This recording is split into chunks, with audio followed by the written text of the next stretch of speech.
சற்றுமுன் வெளியான தகவல் ரேஷன் அட்டைதாரருக்கு முக்கியமான தகவல் வெளியாகியுள்ளது. அது என்னன்னு சொல்ல பார்க்க போகிறோம். நீங்கள் நம்ம சேனல் சப்ஸ்கிரைப் பண்ணாமல் இருந்தீங்கன்னா மறக்காமல் லைக் பண்ணிக்கோங்க, சப்ஸ்கிரைப் பண்ணிக்கோங்க. வாங்க வீடியோக்குள்ளே போகலாம். ரேஷன் பொருட்களுக்கான விநியோகம் முழுமையாக நடைபெறாத நிலையில் அது குறித்து சில அதிரடிகளை தமிழக அரசு கையில் எடுத்துள்ளது. தமிழ்நாட்டில் 34,793 ரேஷன் கடைகள் இயங்கி வருகின்றன. இந்த ரேஷன் கடைகள் மூலம் பொதுமக்களுக்கு மலிவு விலையில் உணவுப் பொருட்களும் விநியோகிக்கப்பட்டு வருகின்றன. இதனால் கோடானு கோடி மக்கள் நேரடியாகவே பலனை பெறுகிறார்கள். இந்நிலையில் புதிய ரேஷன் கார்டுகள் கேட்டு இதுவரை சுமார் 2 லட்சம் பேர் விண்ணப்பித்துள்ளனர். எனவே மக்களவைத் தேர்தல் முடிவுகள் வெளியான பின்னர் விண்ணப்பங்கள் பரிசீலிக்கப்பட்டு புதிய குடும்ப அட்டை வழங்கும் பணிகள் தொடங்கப்படும் என்று தெரிவிக்கப்பட்டுள்ளது. அது மட்டுமல்ல, இந்த மாதத்திற்கான கொள்முதல் தாமதமாகவே துவங்கியதால் 2.20 கோடி கார்டுதாரர்களுக்கு உரிய பொருட்கள் இன்னும் கடைகளுக்கு முழுமையாக அனுப்பப்படாமலேயே உள்ளது. எனவே பருப்பு, பாமாயில் வாங்காமலேயே நிறைய பேர் இருப்பதால் அவற்றை ரேஷன் கடைகளுக்கு அனுப்பும் பணி தீவிரமாக நடக்கிறது.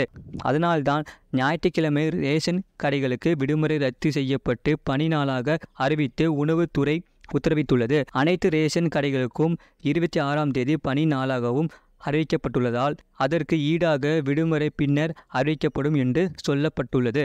அதேபோல இன்னொரு அதிரடியும் மேற்கொள்ளப்பட்டுள்ளது. ரேஷன் பொருட்களை நுகர்பொருள் வாணிப கழகம் கொள்முதல் செய்கின்றன. பெரும்பாலான ரேஷன் கடைகளை கூட்டுறவு சங்கங்களே நடத்தி வருகின்றன. இதில் ரேஷன் பொருட்களை கடையில் இருக்கும்போது ஒரு மூட்டைக்கு 2 முதல் 3 கிலோ வரை குறைவாக இருப்பதாக ரேஷன் ஊழியர்கள் புகார் சொல்கிறார்களாம். அதனால் ரேஷன் பொருட்கள் பாதுகாப்பாக சென்றடைவதை உறுதி செய்யும் பொருட்டு அவற்றை ஏற்றி செல்லும் வாகனங்களில் GPS என்ற வாகன நகர்ப்பு கண்காணிப்பு கருவிகள் பொருத்த நடவடிக்கை எடுக்குமாறு முதன்மை சங்கங்களுக்கு கூட்டுறவுத்துறை உத்தரவிட்டுள்ளதாம். இப்படி GPS கருவி பொருத்துவதால் வாகனங்கள் அனுமதிக்கப்பட்ட வழித்தடத்தில் செல்வதை கண்காணிப்பதுடன் வாகனங்கள் செல்லும் நேரத்தையும் அறிய முடியும் என்கிறார்கள். அது மட்டுமல்ல, அனுமதித்த நேரத்தை விட தாமதமானால் அதற்கான கட்டணம் கேட்டு நடவடிக்கையில் எடுக்க முடியும் என்று நம்பப்படுகிறது. எனவே வாகனங்கள் கணக்கெடுக்கப்பட்டு ஜூன் இறுதிக்குள் கருவிகள் பொருத்தப்படும் என்று கூட்டுறவுத்துறை தரப்பில் கூறப்படுகிறது.